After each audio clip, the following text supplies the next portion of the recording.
जैसे ही शशांक उस बुटीक के अंदर घुसा, रिमझिम और उसकी मैनेजर दोनों ही अपनी सीट से उठकर खड़े हो गए। उन दोनों की ही आंखों में शॉक का एक्सप्रेशन साफ दिखाई दे रहा था। भला शशांक इस जगह पर कैसे आ गया था? कहीं ऐसा तो नहीं था कि रिमझिम की मैनेजर की आंखों में एकदम से चमक आ गई और वो अपनी नजरें घुमाकर ऑलरेडी ब्लश कर रही रिमझिम की तरफ देखने लग गई। जैसा कि उसे एक्सपेक्टेड था, शशांक अपनी आर्टिस्ट की तरफ दिलचस्पी दिखा रहा था। रिमझिम के मैनेजर ने तुरंत उसकी अपीयरेंस को चेक किया। इस समय उसने एक स्काई ब्लू ड्रेस पहन रखी थी जो उसके दबे हुए स्किन कलर को उभार कर दिखा रही थी। इस समय उसने बहुत ज्यादा मेकअप नहीं किया हुआ था और उसकी नेचुरल ब्यूटी ही अच्छी तरह उभर कर दिख रही थी। उसने धीरे से अपना सर हिलाते हुए शशांक के घबराए हुए एक्सप्रेशन की तरफ देखा। भला शशांक ऐसे?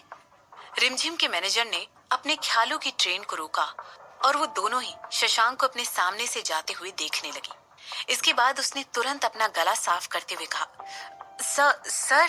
रिमझिम के मैनेजर अपने शब्दों को खत्म भी नहीं कर पाई थी कि अचानक एक हवा के झोंके ने उसे ऑलमोस्ट नीचे ही गिरा दिया। शशांक उन लोगों को पास करता हुआ उस बुटीक के सेकंड फ्लोर की तरफ चला गया। उस आदमी ने एक बार भी उन दोनों की तरफ देखा तक नहीं। उसकी आंखें तुरंत रिमझिम की तरफ गई, जो कि अभी भी अपने चेहरे पर बहुत ही पजल लुक लेकर खड़ी हुई थी। भला ये हुआ क्या था? सिस्टर, मैं। ऐसा कहते हुए रिमझिम के चेहरे का रंग ही उड़ गया और उसके बाद वो एकदम खून के रंग जैसा लाल हो गया। वो इतना सारा लाल था कि ऑलमोस्ट पर्पल ही दिखाई दे रहा था। ये बात बिल्कुल ऑब्वियस थी कि शशांक ने उसे पहचाना तक नहीं था। रिमझिम, आप और मिस्टर शशांक तो। रिमझिम के मैनेजर अपनी बातों को आगे कंटिन्यू नहीं कर पाई। हालांकि ये सब कुछ एक सिंगल टीज से शुरू हुआ था, लेकिन उसने वाकई में इस बात पर विश्वास कर लिया था कि ये सब कुछ लंबा चलने वाला था। भला किसने ऐसा सोचा था कि एक बार फिर रिमझिम के मैनेजर ने अपने सलाइवा को सटकते हुए उस बुटीक के स्टाफ की तरफ देखा और फिर वहां पर खड़े हुए कुछ क्लाइंट्स की तरफ देखा जो उन लोगों की तरफ बहुत ही ऑकवर्डली देख रहे थे। इसके बाद वो कहने लगी, चलो चलते हैं, हमारी वैन आ चुकी है। ऐसा कहते हुए वो अपनी आर्टिस्ट के आगे आगे चलने लगी। क्या एम्बेरसमेंट थी ये? वहीं दूसरे हाथ पर शशांक बस वीआईपी फिटिंग रूम के दरवाजे के बाहर खड़ा हुआ था। शिफाली ने जो ऑलरेडी कुछ भी हुआ था उसके बारे में एक्सप्लेन कर दिया था। हालांकि उसे समझ नहीं आ रहा था कि सिमरन अचानक ही इतनी ज्यादा गुस्सा क्यों हो गई थी। उसे अच्छी तरह पता था कि उसे इस समय शांत करना बहुत ही मुश्किल होने वाला था। क्या सिमरन ऐसी इंसान थी जो उस पर चिल्ला सकती थी? नहीं, शशांक को यकीन था कि सिमरन उस पर अपनी आवाज ऊंची करके उस पर सिर्फ इसलिए नहीं चिल्लाएगी क्योंकि वो गुस्सा है। क्या सिमरन उस तरह की इंसान थी जो गुस्सा होने पर उस पर चीजें फेंक सकती थी? उसे नहीं पता था, मगर वो सिर्फ इस बात की आशा कर सकता था कि वो उसकी तरफ अंदर जाने के बाद कोई चाकू ना फेंके। शशांक ने तुरंत अपनी सेक्रेटरी की तरफ देखा जो कि उसके बगल में आकर खड़ी हो गई थी और वो उससे कहने लगी, सर, मैंने सीसीटीवी देखा है। मैं यहाँ पर खड़े होकर उन सब की जासूसी कर रही थी जबकि इस स्टोर की मैनेजर उन दोनों औरतों से बात कर रही थी। उनमें से एक रिमझिम थी जो कि एक एक्ट्रेस थी और दूसरी थी उसकी मैनेजर। मैंने ऑलरेडी लिबर्टी लेते हुए उस कन्वर्सेशन के बारे में इंक्वायरी करने की कोशिश की और इस स्टोर की मैनेजर ने मुझे बताया कि एक्ट्रेस रिमझिम और उसकी मैनेजर ने बार बार ये बात बोली थी कि आपने उनकी फिल्म्स को स्पॉन्सर किया है। आखिर में उन लोगों के पास इतनी हिम्मत आ गई कि उन लोगों ने इस बुटीक के बॉस का नंबर तक मांग लिया और उन्हें कहीं ना कहीं ये लग रहा था कि आप इस बुटीक के बॉस हैं। शशांक उसकी बात सुनकर सर हिलाकर रिस्पॉन्स देने लगा। उसने एक शब्द भी नहीं बोला और अपने हाथों को अपने पॉकेट में रखते हुए उस रूम के अंदर वॉक करके जाने लगा। अंदर सिमरन तीसरे मैनिक्विन के सामने खड़ी हुई थी। इस समय वो शशांक की तरफ पीठ करके खड़ी हुई थी, लेकिन पता नहीं किस वजह से उसे सिमरन को देखकर ऐसा कुछ भी महसूस नहीं हो रहा था। ना कोल्डनेस, ना गुस्सा। जो कुछ भी उसने पहले सोचा था ऐसा कुछ भी दिखाई नहीं दे रहा था। तो क्या वो कुछ ज्यादा ही सोच रहा था? शशांक बड़ी ही कैजुअली चलकर सिमरन के पास गया और नीचे झुककर उसके गालों पर किस करने लगा, मगर उसके लिप्स सिमरन के हाथ पर जाकर रुक गए। मुझे लगता है मैं तुम्हें लाइक करती हूँ, सिमरन ने एक सीरियस टोन में कहा। वेल, मैं भी तुम्हें बहुत लाइक करता हूँ, शशांक ने सिमरन की बात का जवाब देते हुए कहा। और उसकी साइड प्रोफाइल देखने लगा। अंदर ही अंदर शशांक को नहीं पता था कि वो इस बात पर किस तरह रिएक्ट करे। जब से उन दोनों की शादी हुई थी, सिमरन ने उसे ये बात नहीं बताई थी कि वो उसे लाइक करती है। वो हमेशा ये कहती थी कि उसने उससे सिर्फ पैसे के लिए शादी की है या फिर उसकी बॉडी के लिए शादी की है। कभी कभी वो उसके फेस के बारे में भी बात करती थी, लेकिन उसके बारे में कभी नहीं। इसीलिए आज सिमरन उससे अपनी फीलिंग्स कन्फेस करना चाहती थी, लेकिन अभी उसे तो ये बात सुनकर खुश होना चाहिए, है ना? नहीं, बिल्कुल नहीं। वो बिल्कुल खुश नहीं था। वो अंदर ही अंदर ये बात जानता था कि वो नर्वस है। हालांकि शशांक ने अपने ख्यालों को तुरंत ही साइड किया और इस समय सिमरन से कुछ भी नहीं कहने की सोचने लगा। वो सिमरन की तरफ लगातार देखे जा रहा था और इस समय उसका एक्सप्रेशन भी काफी कॉम्प्लिकेटेड दिख रहा था। मैं तुम्हें ये बताना चाहती हूँ कि मैं तुमसे पूरी तरह ईमानदारी से पेश नहीं आई। हमारा बच्चा, शायद उसे भी मुझे मेरी कोख से बिना बताए निकाल दिया गया था, सिमरन ने तुरंत कहा। उसके ऐसा कहते ही शशांक का मूड एकदम बदल गया। इसके अलावा और कह भी क्या सकती थी? अगर सच कहा जाए तो उसे इस तरह की सिचुएशन में क्या करते हैं नहीं पता था। हालांकि इस समय उसे ऐसी कोई मूवीज भी नहीं याद आ रही थी जिसमें एक वाइफ ने अपनी फीलिंग अपने हस्बैंड को कन्फेस की हो। उसे इस बात का जरा सा भी क्यों नहीं था। इसीलिए उसने डिसाइड किया कि जो कुछ भी उसके दिमाग में उस समय आएगा वो तुरंत बता देगी। बाहर से सिमरन बिल्कुल शांत दिखाई दे रही थी। उसका चेहरा बिल्कुल शांत था और उसकी आंखें सीधे शशांक की आंखों में देख रही थी, लेकिन अंदर से वो बिल्कुल भी सेटिस्फाइड नहीं थी। उसे पता था कि हो सकता है इस समय वो एक टीनेजर की तरह एक्टिंग कर रही हो। इस समय वो हर एक पल में अपने ख्यालों से कॉन्ट्राडिक्ट कर रही थी। भला वो अपने इस बिहेवियर का इल्जाम और किस पर लगाती? उसके स्टूपिड इनोसेंट सेल्फ के अलावा, जिसने आज तक कभी अपने टीनेज के सालों में एक बॉयफ्रेंड तक का प्यार नहीं देखा हो। भला वो ऐसा नहीं करेगी तो क्या करेगी? उसके पास कोई भी नहीं था। यूरोप में आने के बाद सिमरन ने सीखने में और बढ़ने में इतनी ज्यादा एनग्रॉस हो गई कि उसने खुद को दूसरे लोगों से एसोसिएट करना भी जरूरी नहीं समझा। यहाँ तक कि उसने उन रिलेशनशिप्स को भी जानना जरूरी नहीं समझा जो एक औरत और एक आदमी के बीच में होती है। इसके अलावा उसने खुद को प्रॉमिस किया था कि वो मरते दम तक अकेली रहेगी। शशांक जैसी किसी इंसान से मिलना उसकी जिंदगी के प्लान में से एक नहीं था। इसके अलावा उसने अपनी नानी के साथ भी ऐसी किसी बात पर कोई डिस्कशन नहीं किया था। वाह, तुम मुझे चौंकाने से कभी नहीं चूकती हो, शशांक ने तुरंत गहरी सांस लेते हुए कहा। इसके बाद उसने अपनी आंखें जरा नीचे करते हुए सिमरन की हल्की भूरी आंखों की तरफ देखा।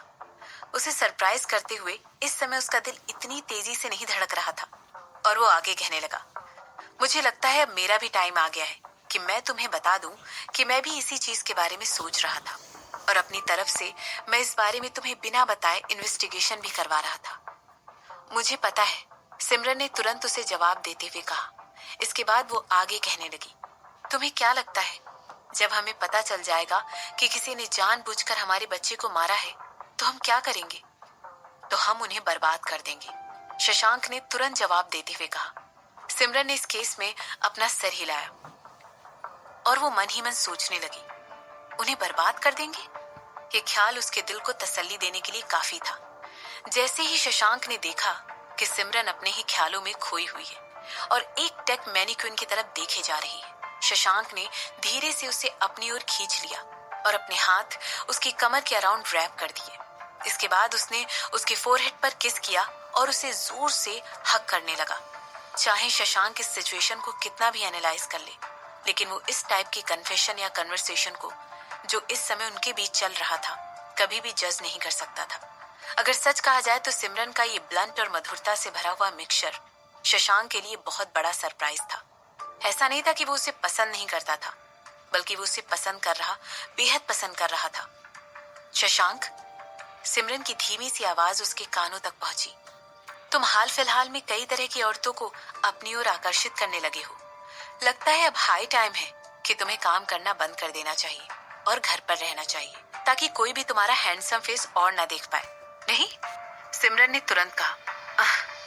शशांक को समझ नहीं आ रहा था कि वो उसकी इस बात का क्या जवाब दे।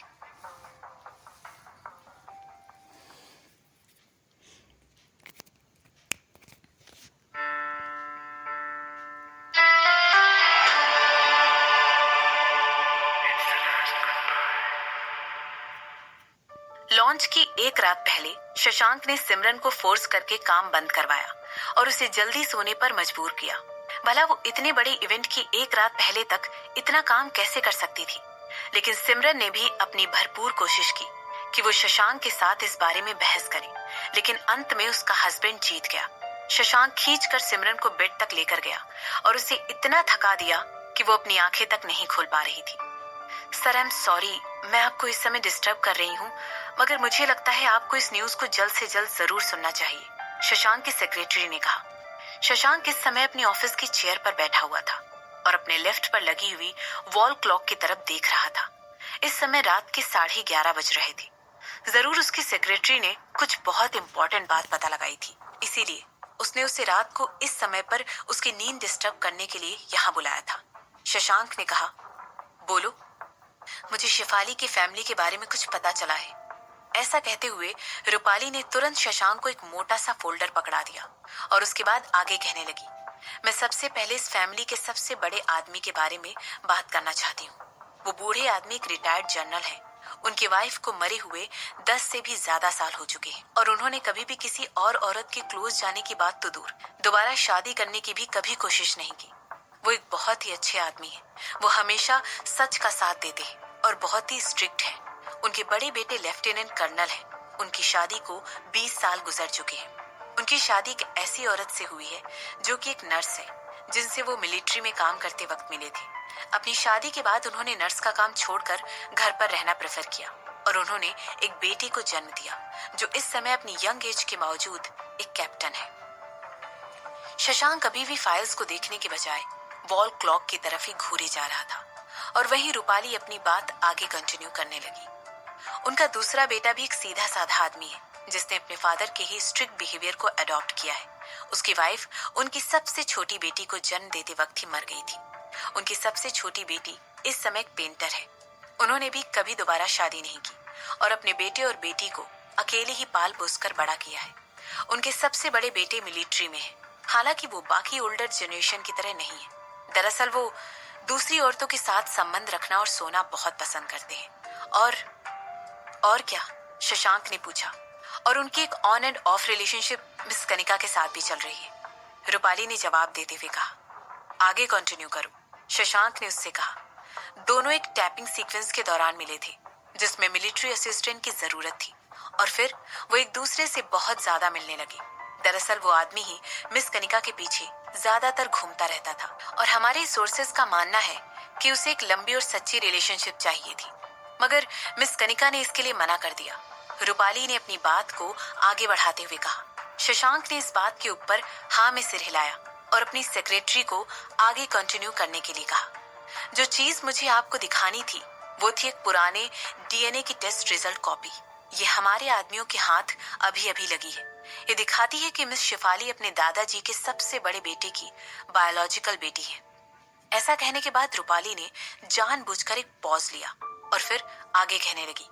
हालांकि 2 साल के बाद उन्हें बॉर्डर के पास वाले गांव में पोस्ट कर दिया गया था और यहीं पर वो मिस शेफाली की मां से मिले थे। वो औरत प्रेग्नेंट हो गई और उनकी वाइफ ने इस बात की श्योरिटी ली कि उन्हें मिस शेफाली के बारे में कभी पता न चल पाए। अगर शेफाली उस समय बॉर्डर के पास पैदा हुई थी तो फिर वो सिमरन की यूरोप में जाकर असिस्टेंट कैसे बन गई? शशांक ने सोचते हुए कहा। इतनी प्रेस्टिजियस मिलिट्री बैकग्राउंड वाली फैमिली की एक इल्लीगल बेटी, अगर ये न्यूज बाहर चली गई तो फिर? मैंने खुद आगे बढ़कर इनिशिएटिव लिया कि मैं मिस शेफाली का बैकग्राउंड पता लगाऊं और मुझे पता चला कि उनकी एक भी माँ है जो कि मिस शेफाली की हाफ सिस्टर के साथ रहती है। उन दोनों की रिलेशनशिप बहुत ही हार्मोनियस है और मिस शेफाली उन्हें हमेशा अपनी माँ का ख्याल रखने के लिए और घर चलाने के लिए पैसे भेजती रहती है। वो दोनों इस समय जयपुर में है, रूपाली ने शशांक को बताते हुए कहा। ठीक है, अब तुम घर जा सकती हो, शशांक ने कहा। ये बात पता नहीं किस वजह से शशांक को लग रहा था कि इस बारे में सिमरन को सारी इंफॉर्मेशन पहले से ही है। इसके बाद शशांक ने कहा, लेकिन मेरे पास एक सवाल है। ऐसा सुनते ही रूपाली अपनी जगह पर रुक गई और फिर शशांक आगे कहने लगा। तुमने तो कहा था कि शिफाली की सौतेली माँ ने अपने पति को ये सच पता लगने से रोक लिया था, मगर इसके बाद उसने आगे क्या किया और तुम्हें इस बारे में कैसे पता लग पाया? इतना भी मुश्किल नहीं था सर। जब हमारे आदमियों ने शिफाली के घर के आसपास रह रहे लोगों से पूछताछ की तो उन्हें पता चला कि कुछ सालों पहले एक औरत यहाँ पर 2 बार एक बच्चे को लेकर आई थी। वो हर बार शिफाली के पिता से बात करने के लिए कहती रही। वो औरत जरूर शिफाली की मासी रही होंगी और मेरी रिसर्च के अकॉर्डिंग मिस शिफाली की माँ जिस समय अपनी दूसरी बेटी को जन्म दे रही थी उन्हें कैंसर हो गया था। इसीलिए उन्होंने अपनी बहन से कहकर मिस शिफाली को उसकी सही जगह पहुंचाने के लिए कहा होगा। हालांकि मिस शिफाली के पिता एक मिलिट्री मैन थे, तो इस बात की पॉसिबिलिटी है कि वो ज्यादातर घर पर नहीं रहते होंगे। इसीलिए शिफाली की मासी उनसे नहीं मिल पाई, लेकिन वो उनकी लीगल वाइफ से मिली, जिन्होंने उस समय उन्हें इतना ज्यादा पैसा दे दिया था जिससे शिफाली की माँ का इलाज आराम से हो जाता था। रूपाली ने समझाते हुए कहा। उस दिन के बाद से शिफाली की माँ और मासी दोनों ने ही उस फैमिली को कांटेक्ट करने की कोशिश नहीं की और ना ही वो लोग कभी दोबारा उनके पास गए। अगर मेरा गेस सही है तो हो सकता है शिफाली के पिता ने उनके साथ नेगोशिएट कर लिया होगा कि वो पैसों के बदले में उनकी फैमिली से और उनसे दूरी बनाए रखे। रूपाली ने अपनी बात को पूरा करते हुए कहा। शशांक ने रूपाली की बात पर कुछ रिस्पॉन्स नहीं दिया, बल्कि उसने अपना हाथ हिलाते हुए उसे जाने का इशारा किया और फिर उसे जाते हुए देखने लगा। अचानक शशांक को एक आवाज सुनाई दी। ये तो काफी जल्दी हो गया। वो आवाज सिमरन की थी। अचानक इस समय उसकी आवाज सुनकर शशांक बिल्कुल सरप्राइज हो गया था। रूपाली ने शशांक को पूरी बात समझाने के लिए 20 मिनट भी नहीं लिए थे। उसने काफी शॉर्ट में उसे इतनी लंबी कहानी सुना दी थी। तुम अभी भी उठी हुई हो? ऐसा कहते हुए शशांक सिमरन को अपना रोब और टाइटली रैप करते हुए देखने लगा। ऐसा कहते हुए वो चलकर शशांक के पास गई और बिना किसी इशारे के उसकी गोद में जाकर बैठ गई। मैं उठ गई क्योंकि मुझे बहुत ठंड लग रही थी और मुझे अपने बगल में कोई ऐसा इंसान चाहिए था जो बहुत हॉट हो और मुझे गर्मी दे सके।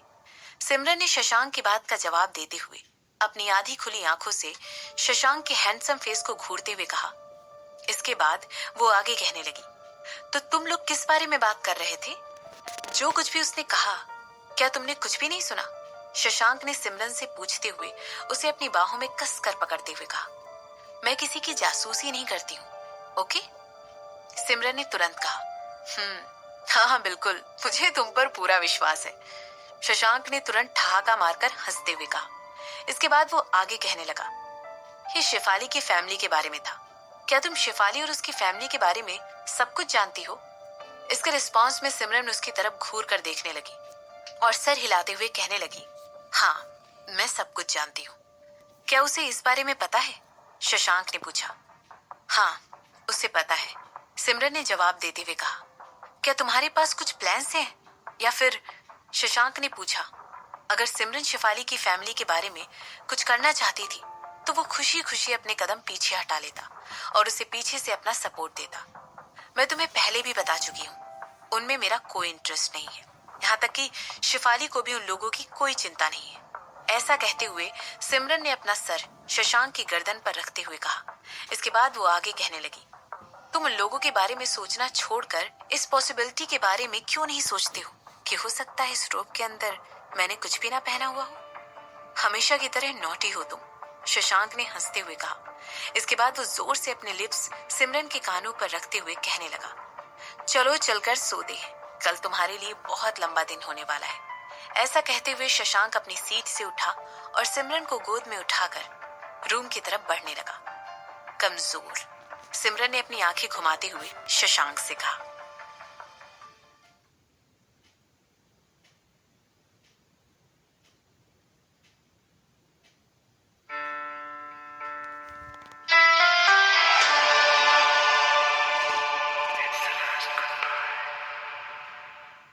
जुलाई सैटरडे, सिमरन के नए मॉल की लॉन्चिंग का दिन। अपने डिफेंस में तुमने मुझे एक कमजोर आदमी और एक बूढ़ा आदमी एक हफ्ते के अंदर अंदर ही कह दिया। तुमने मेरी प्राइड को अपने एक स्टेप से एक झटके में चकनाचूर कर दिया।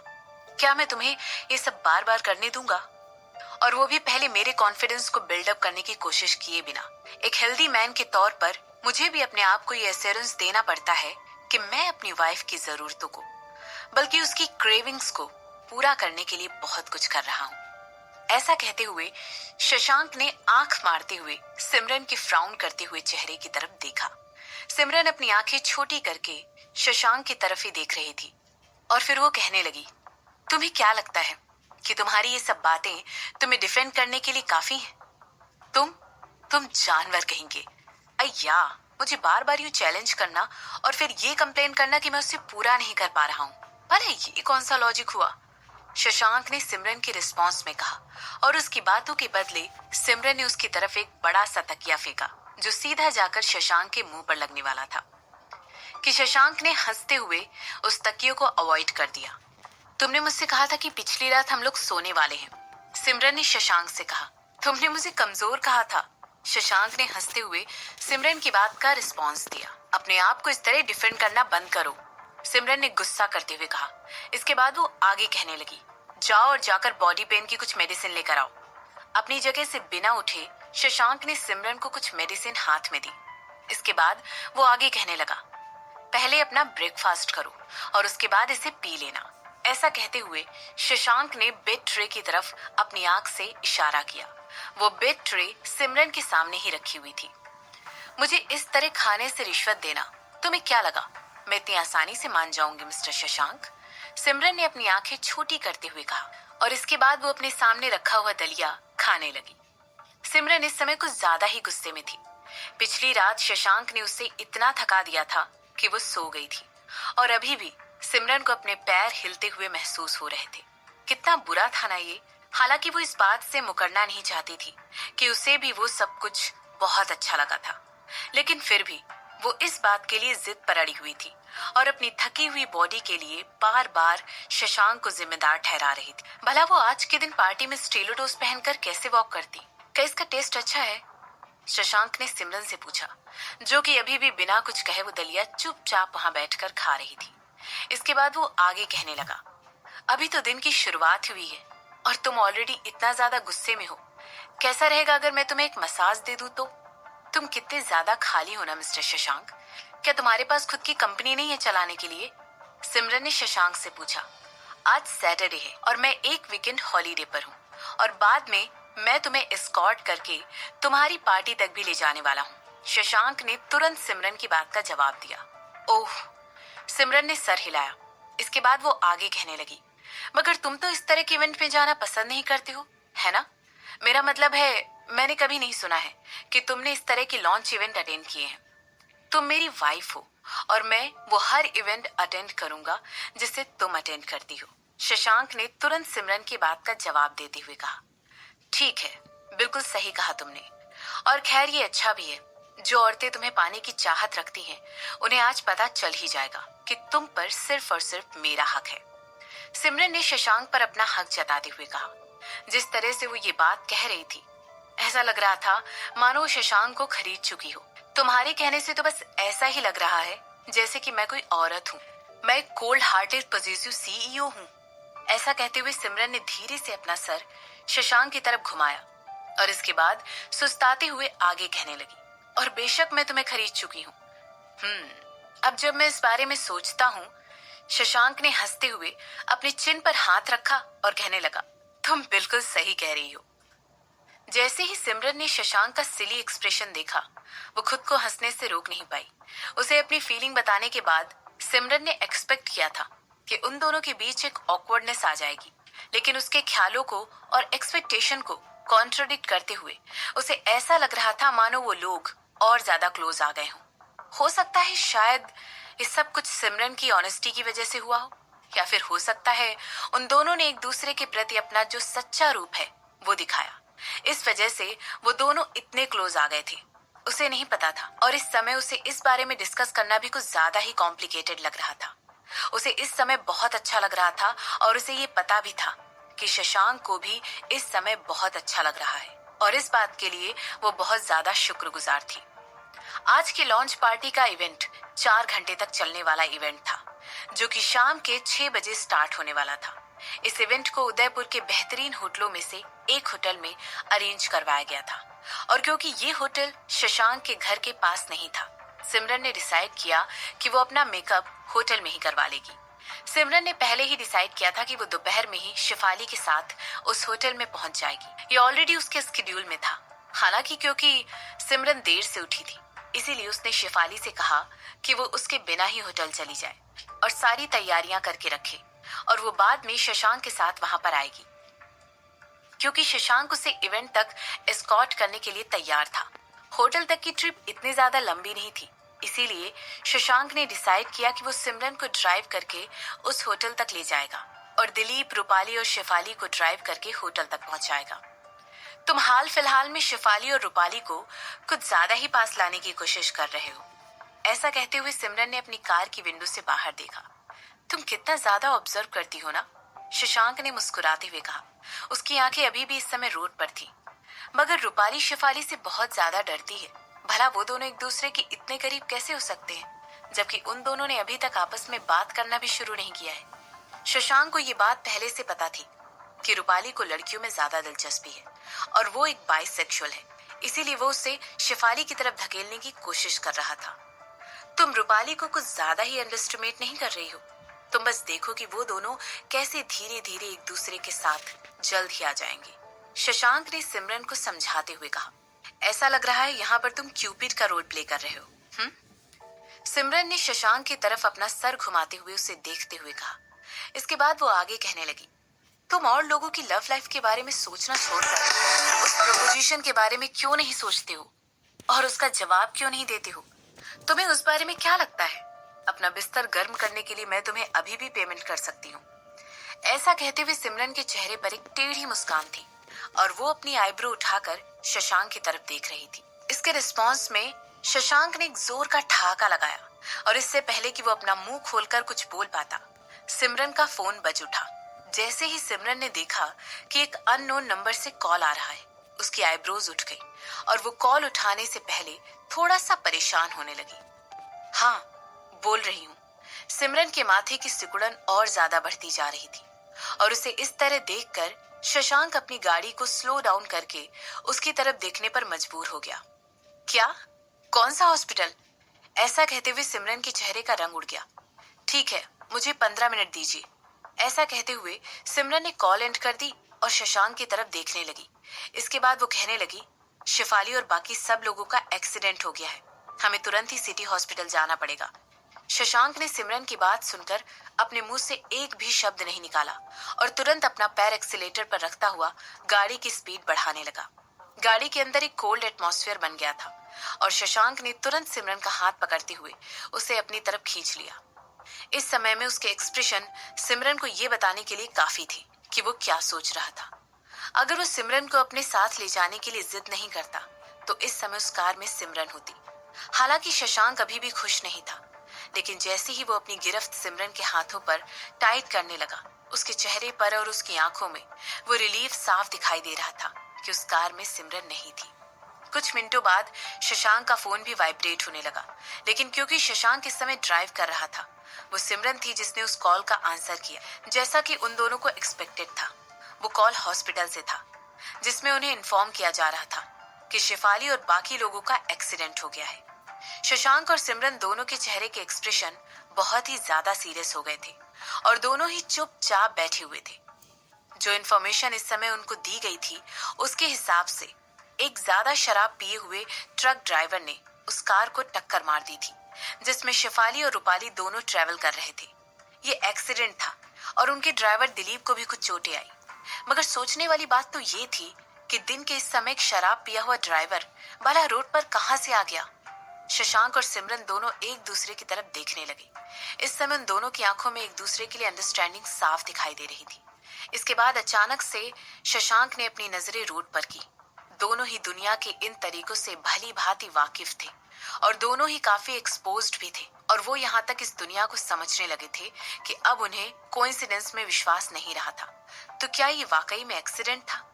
कुछ मिनटों के बाद वो दोनों हॉस्पिटल पहुंचे और उन्हें ये देखकर काफी रिलीफ फील हुआ कि शेफाली को कुछ मामूली चोटें आई थी, क्योंकि रूपाली ने उसे आगे जाकर प्रोटेक्ट कर लिया था। लेकिन इसी वजह से रूपाली को काफी ज्यादा गहरी चोटें आई थी, जिसकी वजह से उसे आगे आने वाले कई दिनों तक बेड में रहना पड़ सकता था। मैडम, मुझे यकीन है कि ये कोई एक्सीडेंट नहीं था। ऐसा कहते हुए शेफाली ने एक बार भी अपनी नजर सोती हुई रूपाली के ऊपर से नहीं हटाई थी।